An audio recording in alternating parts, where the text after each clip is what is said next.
Thought I would weigh in this morning or contribute to the discussion about Ronda Rousey that erupted in and around the FMK YouTube channel this week after Sifu Freddy posted a few videos pertaining to her, and after some of the more dedicated FMK respondents either posted their own videos or blog articles in reference to some of the things that Freddy had said.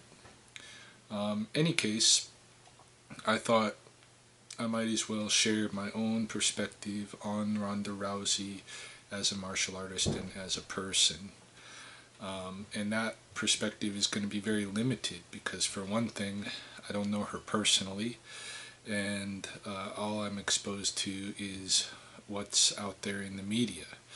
And so the media obviously tries to create caricatures out of people, out of public figures, and so I can't say with any kind of degree of confidence that I know anything about her character, but I will talk about the caricature as I see portrayed in the media, and her martial arts as I've seen portrayed in the media. The other reason that my perspective is fairly limited is because I do not have a extensive history of following the UFC or its fighters or their stories. Although recently I have begun to invest some time in that respect, mainly for a few different reasons. One of the reasons I began a few weeks ago, that's how recently it was, looking at Ronda Rousey's fights and training and interviews and such, is because of I've developed an interest that I'm starting to pursue in learning ground grappling to kind of fill what is an obvious gap at this point in my martial arts training. The other reason that I've been watching recently more about today's famous public fighters is because I'm starting to get very intellectually involved in thinking about and analyzing the various streams of public discourse in and around martial arts. My own perspective is that this thing that we call martial arts, or kung fu, or what have you, is something that goes way, way, way back, and can't be linked specifically to any culture, but is something that's generically human, and that not only human but even exists in other animal species, and that is that we are born with this tendency to train ourselves in being predators, in being in evasion, and in fighting, in combat. And we do this naturally. We're born with this tendency, and then our cultures take that natural tendency and do different things with them. And what we're seeing in martial arts, or portrayed as martial arts, is not just one of, but like a kind of like a package of different cultural ways that different societies, and particularly I'm interested in what the mainstream is doing, different ways that they're harnessing this natural tendency and supporting various ideologies, and bringing that tendency and enculturating it in a sense, wrapping it up in all kinds of beliefs and various streams of public discourse and this kind of a thing. And so the UFC fighters, I see them I'm starting to see them, you know, they're in the middle of all of this. And all of this in the mainstream, and so it's becoming more important to me to pay attention to their stories and the stories that are going on around them, in order to understand more of what mainstream culture is doing with our natural tendencies, and how they're taking those tendencies and twisting them to support particular ideologies and this kind of a thing. So I have been investing more time in that, and I did start looking, like I said, at Ronda Rousey videos maybe 3 weeks ago or so. I watched some of her fights. I watched some of her training videos, some of her interviews, and I've started to get a little bit of an impression about her, who she is as a martial artist and as a person. And in respect to the former, you know, in terms of her technical skill, I've been very impressed with what I saw. Of course, as I think most people would be.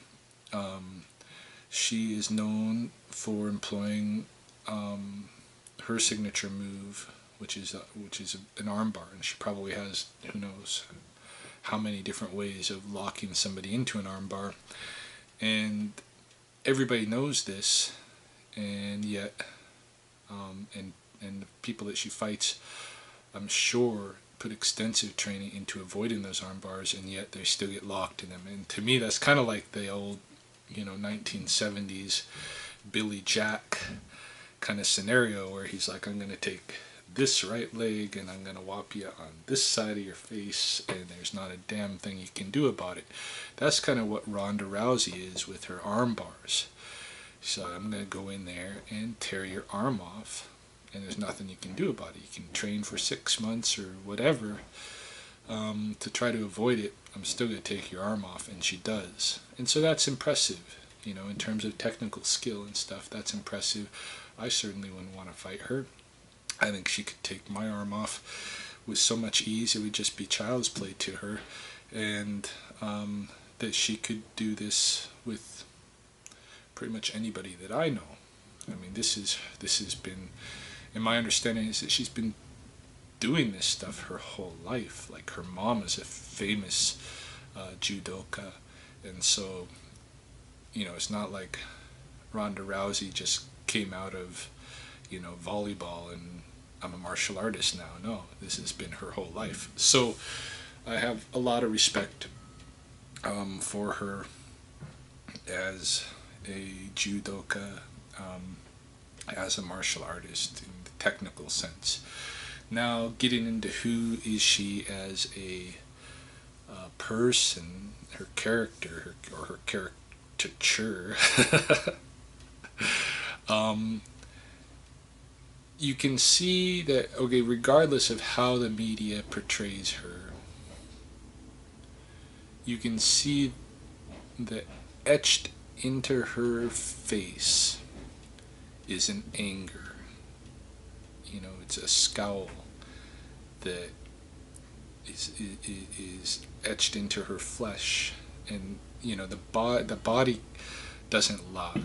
Like, I get, you know, these crow feet going out from my eyes because I smile so much, and Rhonda scowls a lot, and that is showing up even on her young face. It's starting to be etched into her flesh, and so, and that's an anger and a character flaw, and that's okay. Certainly, I got no problem with people and character flaws. Everybody is a character flaw. I have never met anybody in my life that has the full perfect package, the perfect person, especially in terms of the martial arts, that has all the skills, that has all the intellect, and that has all the, you know, spirit, and that is just an all-around excellent person that doesn't have any flaws. That person doesn't exist, and I think that person would probably be a pretty boring person if they did exist, but they don't. It's a myth. And so certainly I got no problem with people with character flaws. The only time I get a problem with people's flaws is when they start interfering with me. Like if their flaws start getting pushed on me and impacting me, then I got a problem. But as long as it's, their expression, their flaws, that's their problem. So yeah, Ronda Rousey has some kind of flaw that leads her to have anger, some anger issue. And I have started to get a little bit more perspective on that. I stumbled across a reality TV series, and I never saw it on TV, but I was looking the other week. I was looking at videos of Forrest Griffin, who's another UFC fighter, and I came across this reality series called TUF, which is an acronym, TUF, standing for the Ultimate Fighter. And apparently, it's a whole reality series that they've done with up-and-coming UFC fighters, where the typical thing where they have like 18 people living in a house together and different teams, and they're training and they're fighting one another, and it's an elimination process, and at the end a couple of people maybe get UFC contracts as their reward. And so I watched the first season of that show, which featured some recognizable characters, people like Forrest Griffin, Diego Sanchez, who else was in there? What's his name? That Chris, can't even remember his name, but redheaded, kind of hyper-aggressive kid. Anyway, I watched the first show, and what, really impressed me about it was that in watching that show, even though, again, it's a media portrayal, so you can't completely trust it, but you do get a little bit more of a sense of the people who are involved, and their thinking and their thoughts, and why they're involved, and what it is that they think that they're doing, and this kind of thing. It's a very kind of ethnographically revealing opportunity, to look at these people and what it is that they're expressing, outside of the ring, just in having this opportunity to potentially get a UFC contract, and what it is that they think that they're doing, and how they live their lives. Some of these guys are drunks. Some of these guys are, kind of not intellectual, but they're just really good fighters. Some of these guys are bullies. Some of these guys are total nerds that, in the best possible way, they're just good people and very intelligent. And some of them are like weirdly got the weird religious thing going on, where everybody they fight has to be like they are God's messenger, putting away this evil, kind of a thing.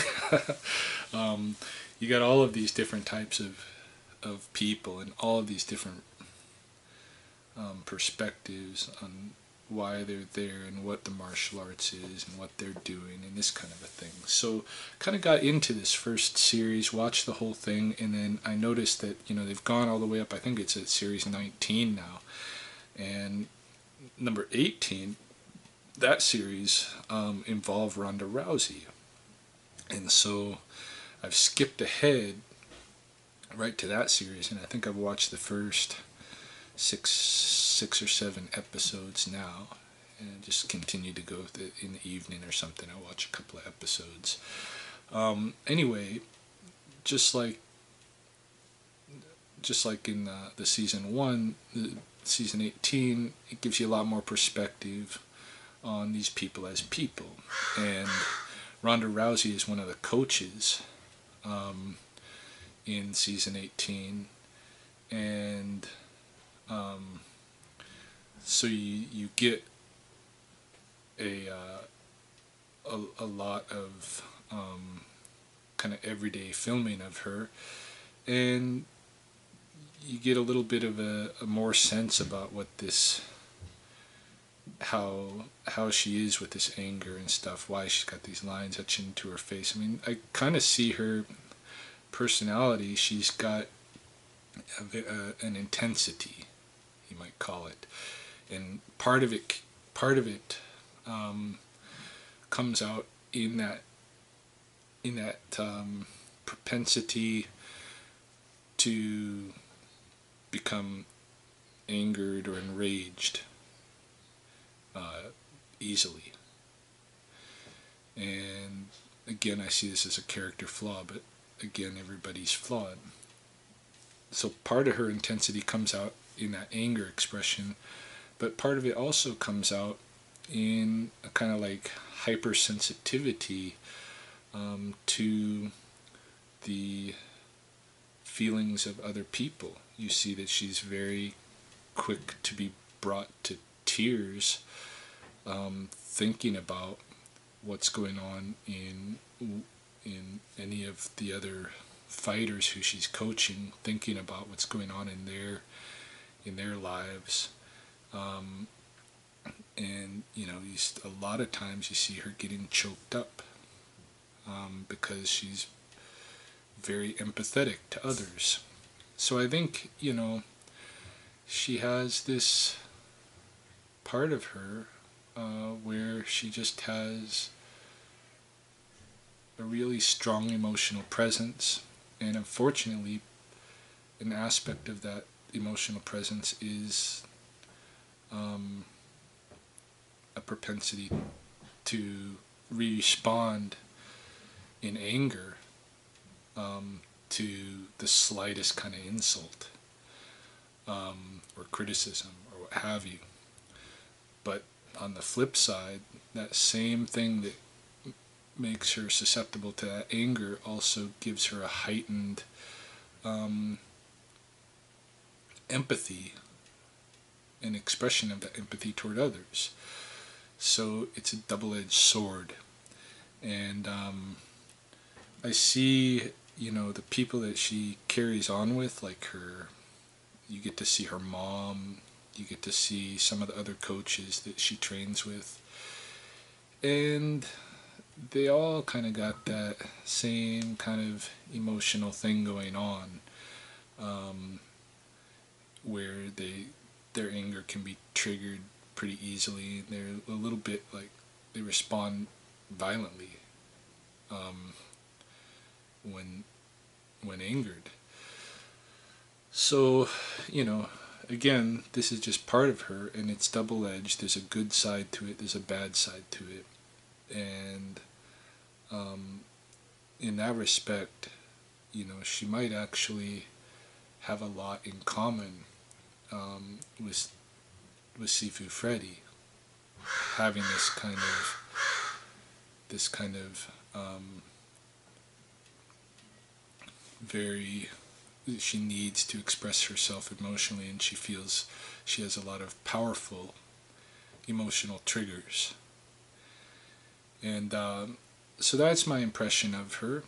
I look forward to continuing to watch this Series 18 of this tough show. I'll learn more about her, and I'll continue probably to follow her career for as long as that interests me intellectually or what have you, or technically, But in any case, I do think she's a good martial artist. I don't think she's a bad person. I think she's just a very emotional person, and that there's a good side to that, and there's an unfortunate side to that.